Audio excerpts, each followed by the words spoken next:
Congress committee అధ్యక్షుల ఎంపికలో AICC పెట్టిన నిబంధనలు ఆశావహులపై నీళ్లు చల్లాయి. ఎమ్మెల్యేల బంధుగణం, కుటుంబ సభ్యులతో పాటు ప్రస్తుత డీసీసీ అధ్యక్షులు పదవికి అనర్హులన్న రూలు పార్టీ నేతల్ని కలవరపెడుతోంది. ఏఐసీసీ ఆంక్షలు కొన్ని జిల్లాల్లో పార్టీని ముంచేలా ఉన్నాయన్న విమర్శలు వస్తున్నాయి. వర్గపోరు ఎక్కువగా ఉండే కాంగ్రెస్లో కొత్త నేతలకు డీసీసీ అధ్యక్ష పదవులు ఇస్తే పార్టీని సమన్వయం చేయగలరా? జిల్లా పార్టీ అధ్యక్షుల ఎంపికలో బీజేపీ చేసిన తప్పునే కాంగ్రెస్ కూడా చేస్తోందా? ప్రయోగాలతో కమలనాథులు చేతులు కాల్చుకున్న హస్తం పార్టీ కూడా అదే పద్ధతిని ఎందుకు అనుసరిస్తోంది? ఏఐసీసీ నిబంధనలపై ఉమ్మడి ఆదిలాబాద్ జిల్లా కాంగ్రెస్ నేతల వాదనలేంటి? ఆంక్షల కత్తితో సీనియర్లకు అవస్థలు తప్పవా? తెలంగాణలో జిల్లా కాంగ్రెస్ కమిటీ డీసీసీ అధ్యక్షుల ఎంపిక కోసం ఏఐసీసీ తీసుకొచ్చిన నిబంధనలపై లొల్లి నడుస్తోంది. ఆశావాహులతో పాటు పోటీ పార్టీ శ్రేణుల్లో అయోమయం సృష్టిస్తోంది. ప్రస్తుతం ఏఐసీసీ పరిశీలక బృందం ఆశావాహుల నుంచి దరఖాస్తులు స్వీకరిస్తోంది. అయితే ఈ పదవి అర్హతలకు కొన్ని నిబంధనలు ప్రకటించింది. ప్రజాప్రతినిధుల బంధువులు అనర్హులని ప్రకటించింది. డీసీసీ అధ్యక్షులుగా పనిచేస్తున్న వారికి మళ్లీ అవకాశం ఇవ్వకూడదన్న కండిషన్ పై పార్టీ నేతలు ఆవేశాలు వ్యక్తం చేస్తున్నారు. కనీసం 5 ఏళ్ల పాటు పార్టీలో క్రమశిక్షణతో పనిచేస్తున్న వారే ఉండాలన్న రూల్ రగడకు కారణమవుతోంది.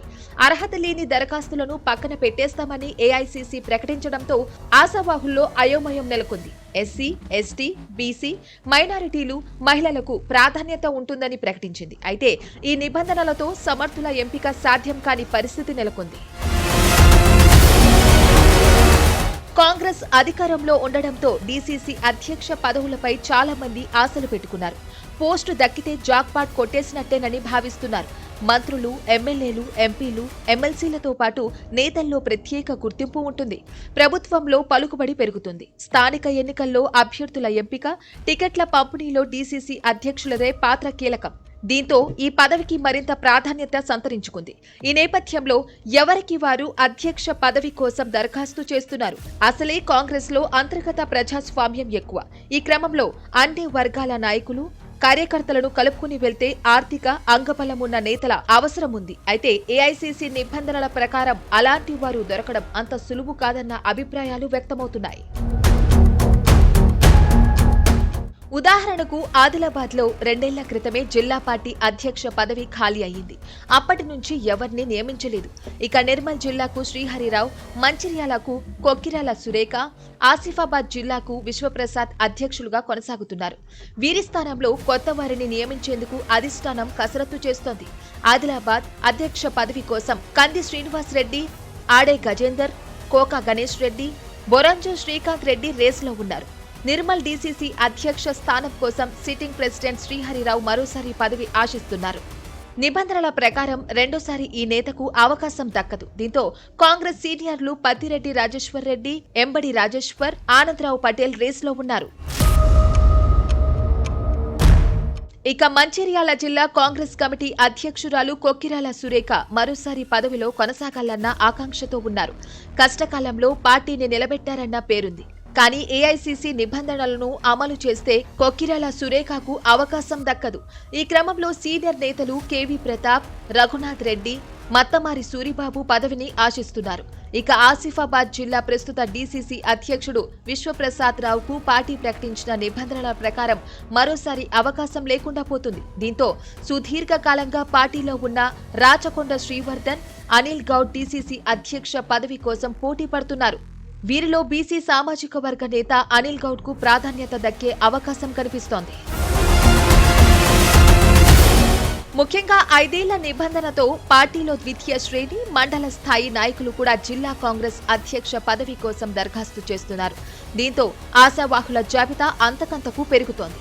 ఉదాహరణకు మంచిర్యాల జిల్లా డీసీసీ అధ్యక్ష పదవిని ఆశిస్తున్న సీనియర్లలో ఎమ్మెల్యేల అనుచరులు ఉన్నారు. అలాంటి వారికి జిల్లా స్థాయిలో వ్యక్తిగత ప్రాబల్యం లేదు. ఆర్థిక అంగబలం అంతంత మాత్రమే. ఏ ఒక్కరికి ఇచ్చినా మిగతా ఎమ్మెల్యేలు అంగీకరించే పరిస్థితి లేదు. పదవి ఇచ్చినా డమ్మీగా మారే అవకాశం ఉంది. ఇలాంటి సమయంలో నిబంధనలను సడలించి సమర్థులైన వారికి అప్పగిస్తే పరిస్థితి చక్కబడుతుందన్న చర్చ సాగుతోంది. దీంతో మాజీ ఎమ్మెల్సీ పురాణం సతీష్ కుమార్ పేరు ప్రముఖంగా వినిపిస్తోంది. సురేఖకు ఇవ్వలేని పక్షంలో పురాణంను నియమిస్తే ఇక్కడ పార్టీ బలపడుతుందన్న అభిప్రాయాలున్నాయి. గతంలో తెలుగుదేశం పార్టీలో కీలకంగా ఉండడం, బీఆర్ఎస్ తూర్పు జిల్లా అధ్యక్షునిగా సుదీర్ఘకాలం పనిచేసిన అనుభవం కాంగ్రెస్ కు కలిసి వస్తుందన్న అంచనాలు ఉన్నాయి. మొత్తానికి ఎటు చూసినా కొత్త నాయకత్వాన్ని ప్రోత్సహించే దిశగా ఏఐసీసీ విధించిన నిబంధనలతో కొన్ని జిల్లాల్లో మొదటికే మోసం వచ్చేలా కనిపిస్తోంది. గతంలో బీజేపీ కూడా ఇలాంటి నిబంధనలను అమలు చేసింది. ఎమ్మెల్యేలు తమ నియంత్రణకు లోబడి పనిచేసే వారిని అధ్యక్షులుగా సిఫారసు చేశారు. కానీ కొత్త వారిని జిల్లా అధ్యక్షులుగా నియమించడంతో రాష్ట్ర నాయకత్వం లెక్క తప్పింది. పార్టీ చేసిన ప్రయోగం వికటించడంతో చివరికి చేతులు కాల్చుకోవాల్సి వచ్చింది. బీజేపీ జిల్లా అధ్యక్షులుగా ఉన్న వారిలో సగం మందికి పైగా పార్టీ నేతలు, కార్యకర్తలను సమన్యాయం చేయలేకపోతున్నారని తేలడంతో అధిష్టానం ఇప్పుడు తలలు పట్టుకుంటోంది. హస్తం పార్టీకి అలాంటి దుస్థితి దాపరించకూడదని భావిస్తున్నారు. డీసీసీ అధ్యక్ష పదవుల కోసం ఏఐసీసీ తెచ్చిన నిబంధనలను సడలించలేకపోతే తెలంగాణలో కాంగ్రెస్ దెబ్బతినడం ఖాయమన్న అభిప్రాయాలు వ్యక్తమవుతున్నాయి. దీనిని అధిష్టానం ఎలా చక్కదిద్దుతుందో, రాబోయే రోజుల్లో ఏం జరుగుతుందో చూడాలి.